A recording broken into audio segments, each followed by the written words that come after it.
ব্যাপার রে, কেমন আছিস কানা? ও তুই? না না ভাই, এই ভুট্টা গালা না এখনো বড় হয়নি, কিন্তু এখনকার লোক ভালো নয়, ওই কাইটে লিয়ে চলে এসেছে। সালা কাকে তাই নবে কি বলছে কি শুনছে আকবরকে দেখেছিল রে কি তোর নানি আমাকে ছাড়া বিয়ে করে নিতে পারলে? তুই কি করে দিলে হাকে ছাড়া বিয়ে হবে তোর নানির? কি রে শালা খানদানির হইতে পারে না আমার নানা খানদানি খুবই ভালো আছে রাত তো সাদা বিয়ে গো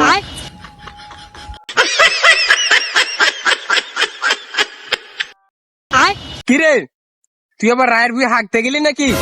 তো একটু পানি গালা লিয়ে যা, হাগে আবার ছেচিরি মারবি নাকি? ওই ছোট কালের মতন ন্যাংটা কালের মতন ভুল করিস না, সাপে মাপে আবার ছিঁড়ে মিড়ে না লাই। থাক ভাই। শালা তোকে যদি পাতুম তোর মুখে হাত দুম হ্যাঁ এটা তোর মাথায় ছেঁচড়ি মারতুম রায়ের বই মারতুম না